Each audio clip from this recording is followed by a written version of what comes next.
अजय जी, मैं बिल्कुल निष्पक्ष होकर बता रहा हूँ कि जींद में जितनी भी पॉलिटिकल पार्टियां हैं उन्होंने सिर्फ इसको है ना एक चुनावी अखाड़ा बनाया है, एक रैली स्थल बनाया है कि भाई यहाँ के लोग हैं ना भोले वाले हैं, यहाँ पे सिर्फ रैली करो, भीड़ जुटाओ, लेकिन यहाँ पे काम मत करो। नमस्कार, मैं हूं अजय भारद्वाज और आप इस समय ग्राउंड मीडिया देख रहे हैं। साथियों, हरियाणा की राजनीतिक सरगर्मियां तेज हो चुकी है क्योंकि 1 अक्टूबर को हरियाणा विधानसभा चुनाव होने हैं। उसी को लेकर के प्रत्येक पार्टी एडी से लेकर के चोटी तक की ताकत लगाए हुए है। फिलहाल हरियाणा की राजनीतिक राजधानी जिसको जींद कहा जाता है, इस वक्त हमारी टीम यहाँ पर मौजूद है। लगातार जींद जिला सुर्खियों में है। फिलहाल कांग्रेस पार्टी के जो नेता हैं हमारे साथ, पवन वर्मा इटल गांव से हैं जो हमारे साथ मौजूद है, क्योंकि हुड्डा साहब ने और कांग्रेस हाईकमान ने कहा है कि मेरिट के आधार पर अब की बार पूरे हरियाणा के अंदर जो टिकटों का वितरण है वो किया जाएगा। वे टिकट की दौड़ में जो है पवन वर्मा जी लगातार सुर्खियों में है। पवन जी, सबसे पहले तो ग्राउंड मीडिया में स्वागत है आपका। राम राम जी। अजय भाई साहब नमस्कार। और कैसे हैं सब? ठीक है, बिल्कुल अच्छा हूँ। सबसे पहले मैं आपके चैनल ग्राउंड मीडिया, आपके दर्शक और आपका धन्यवाद करता हूँ कि जिसमें आपने मुझे एक उचित और एक अच्छा मंच दिया। बिल्कुल, उसके लिए आपका धन्यवाद जी। पवन जी, सबसे पहला ये सवाल ये है कि अब की बार कांग्रेस से और जो हुड्डा साहब ने कहा है कि भाई 90 की 90 विधानसभा पर जो कांग्रेस के उम्मीदवार होंगे वो मेरिट के आधार पर ही उनका चयन किया जाएगा, ये कैसा लगा उनका प्लान? ये उनका प्लान बहुत ही काबिल तारीफ है। यहाँ पर 2, 3, 4 जितने भी हैं सर्वे करवाए जाएंगे, अलग अलग तरीके से सर्वे करवाए जाएंगे। प्रभारी जी अलग सर्वे करवाएंगे, ऊपर हाईकमान अलग सर्वे करवाएगी और सर्वे के आधार पे जो भी उम्मीदवार सर्वे में फिट बैठेगा उसी को टिकट दी जाएगी और हम सबको उसी का सहयोग करना है। कांग्रेस पार्टी, कांग्रेस परिवार, भाई दीपेंद्र हुड्डा और चौधरी भूपेंद्र सिंह हुड्डा के हाथों को मजबूत हमने बनाना है। पवन जी, लोकसभा चुनाव में जो रिजल्ट आया है उस रिजल्ट ने हर किसी को हैरान कर दिया है। क्या लगता है आपको लोकसभा चुनाव का जो रिजल्ट है वो हरियाणा विधानसभा चुनाव पर कितना पड़ने वाला है? देखो, लोकसभा चुनाव में 50-50 रहा जी, लेकिन विधानसभा के हिसाब से विधानसभा की सीटों में ज़्यादा अच्छा रुझान रहा है। और ग्राउंड रिपोर्ट की बात करें तो इस समय जो रिपोर्टिंग बताती है कि वो 58 से ज़्यादा सीटें कांग्रेस पार्टी जीत रही है। लेकिन जैसे ही ये लोकसभा का रिजल्ट आया उसके बाद है ना कांग्रेस की एक लहर चल पड़ी है। लहर क्या बोले कि ये मान के चलो कि एक आंधी चल पड़ी है और जो नारा पीछे बीजेपी ने दिया था 70 पार, वो नारा इस बार कांग्रेस पार्टी 70 पार करने वाली है। और आप देख लेना बीजेपी 20 से नीचे रह जाएगी इस बार।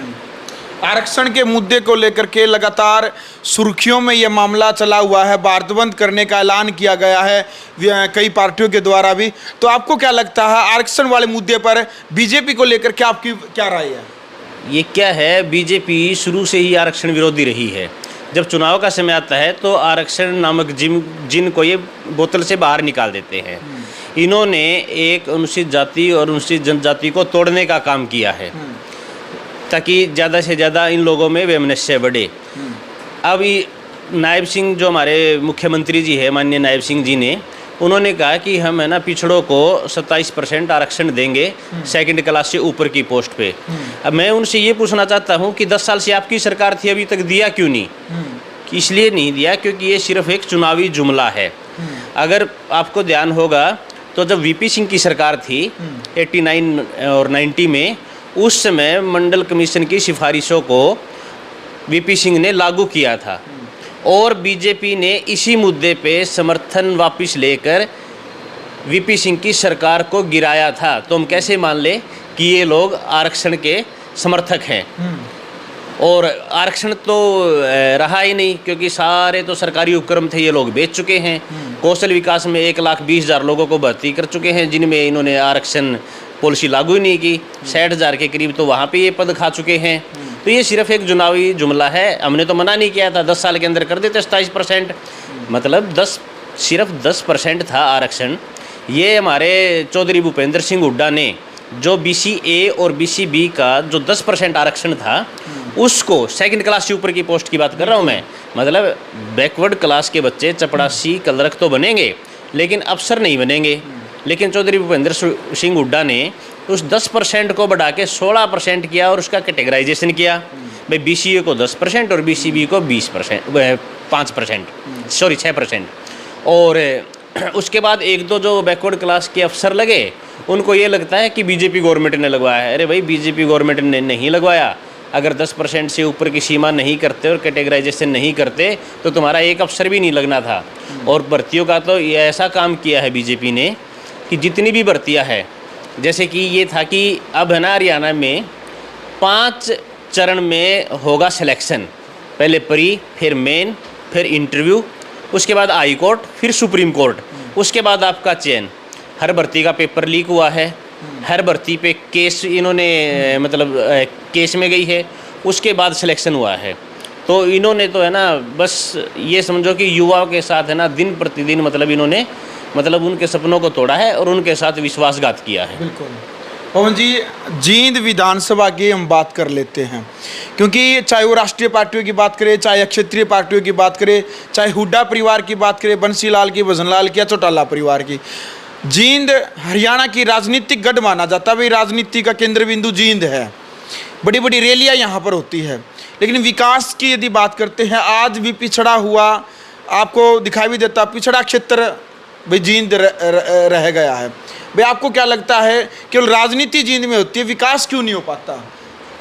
अजय जी, मैं बिल्कुल निष्पक्ष होकर बता रहा हूँ कि जींद में जितनी भी पॉलिटिकल पार्टियां हैं, उन्होंने सिर्फ इसको है ना एक चुनावी अखाड़ा बनाया है, एक रैली स्थल बनाया है कि भाई यहाँ के लोग हैं ना भोले वाले हैं, यहाँ पे सिर्फ रैली करो, भीड़ जुटाओ, लेकिन यहाँ पे काम मत करो, क्योंकि यहाँ के लोग पढ़ेंगे लिखेंगे तो फिर उसके बाद आपको इन चीज़ों में भी समस्या आएगी। हर पार्टी ने इसको पिछड़ा बनाने की कोशिश की है। अगर यहाँ पे कुछ काम करवाया है तो चौधरी भूपेंद्र सिंह हुड्डा के कार्यकाल में ही हुआ है। यहाँ पे 5 सीटें न आने के बावजूद भी कांग्रेस पार्टी के चौधरी भूपेंद्र सिंह हुड्डा ने खूब विकास कार्य करवाए।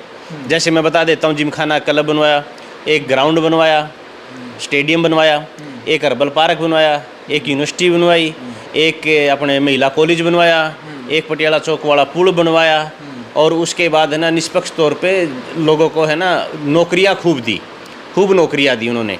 बीजेपी पार्टी ने तो सिर्फ चपड़ासी और कलरक लगाए। जैसे ही SDM, SDO या बड़ी नौकरियों की बारी आई तो वहाँ पे दूसरी स्टेट से है ना लोगों को लेके आके और उनको भर्ती किया, ताकि हमारे बच्चे उनको चाय पानी पिलाते रहें और वो लोग अफसरशाही करते रहें। लेकिन जींद के विधायक भाई मीडा साहब का कहना है भाई करोड़ों रुपये से जो जींद का भी विकास करवाया उन्होंने। अजय जी, आप तो जगह जगह रहते हो, इंटरव्यू करते हो, आप बता दो कौन सी एक ईंट लगाई? सिर्फ उन्होंने रोडों को खोदा, जब लोग तंग हो गए, उनको दमा हो गया, उसके बाद है ना वहाँ पे इंटरलॉकिंग टाइलें लगाई। कार में जाते हैं, कई बार बात करते हैं तो उन इंटरलॉकिंग टाइल पे फ़ोन ऑफ करना पड़ता है, क्योंकि उनकी खड़खड़ की आवाज़ ज़्यादा आती है। और सभी को ये पता है कि इन इंटरलॉकिंग टाइलों में और इनको जो गलियों को बनाने में ना कितने पैसों का घालमेल किया गया है, जींद के बच्चे बच्चे को पता है ये। उसके अलावा कोई भी काम किया हो इन्होंने, कोई इंजीनियरिंग कॉलेज लेके आए हो, कोई IIT लेके आए हो, कुछ भी इन्होंने काम किया हो, कोई IIM लेके आए हैं, तो एक भी काम कोई भी बता दे, या जींद का कोई भी आदमी बता दे इन्होंने क्या किया। अच्छा पवन जी, जो बीजेपी के जो नेता हैं, लगातार कांग्रेस के नेता बीजेपी के ऊपर आरोप लगाने लग रहे हैं, लेकिन बीजेपी के नेता का कहना है कि भाई विकासवाद की जो नीति है, राजनीति है, वो परिवारवाद के ऊपर भारी पड़ने लग रही है। इस प्रकार का नायब साहनी का भी बयान है। बाकी के जो नेता संजय भाटिया उनका भी कहना है भाई हुड्डा परिवार वो खड़ा आया हुआ इस बात से कि भाई परिवारवाद के ऊपर विकासवाद भारी है कहीं ना कहीं। नहीं, ये उनका सरासर झूठा आरोप है। हुड्डा साहब ने तो बिल्कुल पूरे हरियाणा को एक नज़र से देख के चारों ओर समुचित विकास किया, लेकिन बीजेपी ने तो विकास ही नहीं किया। क्या परिवारवाद और क्या विकासवाद, विकास ही नहीं किया। बताओ पूरे हरियाणा में कितने इन्वेस्टर आए, कितने फॉरेन इन्वेस्टर आए, कितनी भारत की कंपनी आई, कितनी विदेश की कंपनी आई, कितने लोगों ने हरियाणा में इन्वेस्ट किया, कितनी इंडस्ट्रीज लगी। जो विकास हुआ था हुड्डा के समय में ही हुआ था। गुड़गांव को उन्होंने बिल्कुल सिंगापुर पेरिस जैसा बना दिया। बताओ बीजेपी ने क्या किया? कहाँ गए उनके 100 स्मार्ट शहर? कहाँ गंगा साफ हुई या नहीं हुई? बताओ, गंगा का पानी पिला के दिखाओ बीजेपी के नेताओं को। कुछ नहीं, इनके चुनावी भाषण है, इनको कोरी झूठ बोलनी है। इनका विकास से कोई लेना देना नहीं है। इनको भाईचारा खराब करना है, इनको कास्ट क्लास रिलीजन पे लोगों को लड़ाना है। इसके अलावा इनका और कोई काम नहीं है, सिर्फ प्रोपेगेंडा फैलाते हैं, उसके अलावा कुछ नहीं है। बिल्कुल। पवन जी, आप जो राजनीति में हैं, आपका क्या प्लान है जींद के लिए, जींद विधानसभा के लिए आपके क्या मुद्दे रहेंगे? देखिए, जींद विधानसभा में तो मुद्दे ही मुद्दे हैं। जींद में तो कुछ इन्होंने किया ही नहीं। सबसे मेन बात तो है स्वास्थ्य की, उसके बाद है शिक्षा की। शिक्षा में जैसे मैं अध्यापकों की बात करता हूँ, हर अध्यापक को 60 किलोमीटर दूर जाके ड्यूटी करके आनी पड़ती है। हरियाणा का आदमी, जींद का आदमी रोहतक ड्यूटी करने जाता है, कैथल ड्यूटी करने जाता है, कैथल और रोहतक का जींद ड्यूटी करने आता है। आप उनको 10 किलोमीटर 20 किलोमीटर के दायरे में भी तो जॉब दे सकते हो, ठीक है। उसके अलावा इन्होंने किसी प्रकार का कोई भी विकास या किसी भी प्रकार का कोई काम नहीं इन्होंने नहीं करवाया। हमारी प्राथमिकता रहेगी सबसे पहले स्वास्थ्य, शिक्षा, फिर रोजगार के अवसर उपलब्ध कराना, ज़्यादा से ज़्यादा फॉरेन इन्वेस्टर या देश के जो इन्वेस्टर है उनको यहाँ पे लेके आना, और इसी प्रकार से है ना रोजगार के अवसर मुहैया करवाए जाएंगे। बिल्कुल। मेरिट के आधार पर हुड्डा साहब भी कहने लग रहे हैं, एक लंबी चौड़ी लिस्ट जींद में जो संभावित प्रत्याशी है उनकी है, तो भाई आपको क्या लगता है भाई मेरिट के आधार पर आपका कौन सा स्थान है? क्या मेरिट में पहले नंबर पर आ जाएंगे पवन जी आप? सर, अब मैं अपनी प्रशंसा अपने मुंह से मैं कैसे करूं? सभी भाई हैं, मेरे दोस्त है, कोई मेरा बड़ा भाई है, कोई छोटा भाई है, कोई मेरे से नाते में बड़ा है, सब अपने अपने तरीके से प्रयास करने लग रहे हैं। सभी कांग्रेस परिवार को है ना मजबूत बनाने लग रहे हैं। उनमें एक छोटा सा नेता मैं भी हूँ, तो जिसका भी होगा उसी तरीके से कर लेंगे और मिल के है ना अपनी सरकार बनाएंगे, अपने विधायक को जितवाएंगे, चाहे वो मैं हूँ या कोई और है। जी जान से तन मन धन से है ना कांग्रेस परिवार को मजबूत बनाएंगे। भाई दीपेंद्र हुड्डा और चौधरी भूपेंद्र सिंह हुड्डा के हाथों को मजबूत करेंगे।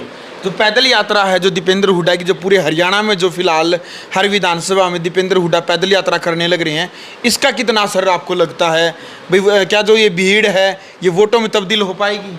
ये भीड़ वोटों में तब्दील तो होगी होगी, इसके साथ और बहुत ज़्यादा भीड़ आएगी। आप खुद ही देख रहे हो कि जितनी भी दीपेंद्र हुड्डा भाई साहब की जो यात्राएं रही हैं वहाँ पे कितनी भीड़ हुई है। 10 कदम चलने के लिए कितना कितना समय लगता है, कितने लोग मिलते हैं। वास्तव में एक बात मैं बताऊं, मुझे कोई एक बात याद आ गई थी किसी महापुरुष की, जिन्होंने कहा था कि वही अच्छा नेता है, वही राजा अच्छा है जिसके दरवाजे जनता के लिए 24 आवर खुले हों। और भाई दीपेंद्र हुड्डा वैसे ही आदमी है, वैसे ही व्यक्तित्व के धनी है, जो हमेशा अपने कार्यकर्ता, अपने भाइयों के लिए रात के 2 बजे भी उपलब्ध रहते हैं। हर मुद्दे को जोर शोर से उठाते हैं और हर जाति, हर धर्म, हर वर्ग के लोगों को बिल्कुल दिल से मिलते हैं। ऐसा लगता है कि वो जैसे उनके अंदर बहुत ज़्यादा अपनत्व है, मतलब जैसे वो बिल्कुल अपने से लगते हैं, हमारे बीच के लगते हैं, बिल्कुल आम आदमी की तरह पेश आते हैं। बिल्कुल, यानी कि सरल स्वभाव जो दीपेंद्र हुड्डा का है वो तो पूरे हरियाणा, पूरे देश के अंदर जो वायरल होने लग रहा है। हरियाणवी भाषा में बोलते भी, चाहे उसके कुर्ते पाड़ लो, चाहे उसकी बाह पकड़ लो, ये जो स्वभाव है ये दीपेंद्र हुड्डा को लेकर के लगातार वीडियो भी सोशल मीडिया पर वायरल होती है। पर पवन वर्मा जी, कड़वा सवाल आपसे ये है कि यदि कांग्रेस हाईकमान आपको टिकट जींद से दे देती है तो भाई आपको जींद की जो जनता है वो टिकट, जो वोट है वो क्यों दे? क्योंकि जींद की जनता ने मन बना चुका है कि जींद की जनता मन बना चुकी है कि यहाँ पे है ना बीजेपी को भगाना है। जिन्होंने 15-20 साल से जींद को बंधक बना रखा है, उनसे निजात पानी है और कांग्रेस पार्टी को मजबूत करना है। ठीक है, मेरा थोड़ा सा इसलिए है कि यहाँ पे जो बैकवर्ड समाज के लोग हैं वो 50% के करीब है, 45 से 50% के, इसलिए मेरा दावा थोड़ा सा मजबूत है। बाकी तय हाईकमान को करना है। लेकिन कई लोगों की पोस्ट सोशल मीडिया पर वायरल होने लग रही, भाई कांग्रेस पार्टी के जो भी संभावित प्रत्याशी दिन में से एक को टिकट मिल गई ना तो बाकी के हरवाने का कार्य करेंगे, ऐसी बातें चलने लग रही सोशल मीडिया पर। नहीं, ये तो है ना, आपको लगता है वो साथ देंगे सभी? ये तो जो विपक्ष की जो IT सेल है वो इस तरीके के काम करती है। जैसे मेरी व्यक्तिगत कई नेताओं से बात हुई है, उन्होंने बोला कि सभी अपनी अपनी रेस में है, टिकट किसी को भी मिलो, जी जान सो उसको जितवाएंगे, उसको जितवाने में हरियाणा का विकास होगा और सबका उसी में भला है। तो पवन जी, आपकी क्वालिफिकेशन क्या है सर? पढ़ाई कहाँ तक करते हैं आपने? अजय जी, मैंने 4 MA कर रखी है, MA English, B.Ed, LLB, LLM, master social work and journalism, और इस समय मैं वकालत के पेशे में। जींद के लिए क्या प्लान रहेगा शिक्षा के क्षेत्र को लेकर के? हमारा जींद में ज़्यादा से ज़्यादा जैसे ITI है, IIT है, IIM है, इनमें से जितनी भी ज़्यादा कोशिश होगी इस प्रकार के इंस्टीट्यूशन लेके आने की वो करेंगे। और जो UPSC की जो तैयारी करवाते हैं या इस तरीके के है ना गवर्नमेंट बेस्ड इस प्रकार की कोचिंग की व्यवस्था करेंगे ताकि बच्चे पढ़ सके और गवर्नमेंट उसको पे करे और अच्छे इंस्टीट्यूट और अच्छे कोचिंग सेंटर के साथ सरकार के तालमेल पाएँ। बिल्कुल। कौन सी एक किताब रखे हुए हैं आप साथ में? जब भी देखता हूँ भाई आप साथ साथ में इसको लिए घूमते हैं। ये भारत का संविधान है जी। एक तरीके से देखा जाए तो ये हमारी गीता है, खासकर वकीलों की तो गीता है ये। इसका जहाँ जहाँ भी इसके साथ छेड़खानी होगी देश का हर नागरिक खासकर वकील इसकी रक्षा करने के लिए हमेशा आगे आएगा। आपको मामला पता होगा पार्लियामेंट स्ट्रीट पे संविधान की कॉपियाँ जलाई गई थी। बिल्कुल। वहाँ पे आरक्षण मुर्दाबाद बोला गया था, एक जाति विशेष को नारे लगा के मुर्दाबाद बोला गया था। उसमें हमने उनकी FIR करवाई। उनका मेन हाँ उसका मेन अधिवक्ता मैं ही हूँ और अकेला मैं ही हूँ। और उसमें है ना उन लोगों को अरेस्ट करवाया। 16-17 लोगों को फेस आइडेंटिफिकेशन के द्वारा उनको पहचान की, उनके फेसबुक व्हाट्सएप मंगा ले गए और उसके बाद है ना उनको एक्यूज बनाया गया। ये दिल्ली के पटियाला हाउस कोर्ट में ये केस चल रहा है। और इसमें मैंने किसी भी प्रकार का, मेरे पास ऑफर भी था पैसे वैसे लेने का, लेकिन मैंने किसी भी प्रकार का सिंगल इसमें कोई भी पैसा नहीं लिया। बस एक अपनी जिम्मेवारी और एक इस संविधान की रक्षा के लिए मैं उस केस को मैं करने लग गया।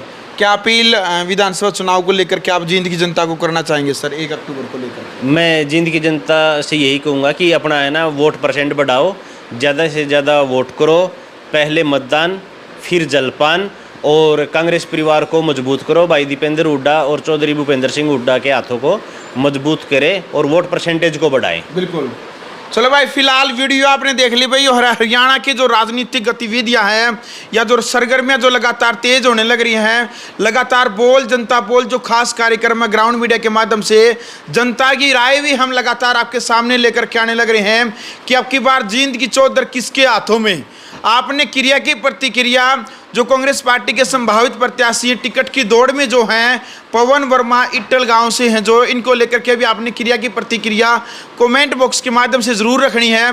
और इस वीडियो को ज़्यादा से ज़्यादा शेयर करें। ग्राउंड मीडिया के लिए अपने कैमरामैन शोएब इंतजार के साथ मैं जब भारद्वाज। राष्ट्र निर्माण की जानकारी के लिए ग्राउंड मीडिया चैनल को सब्सक्राइब करें और शेयर करें।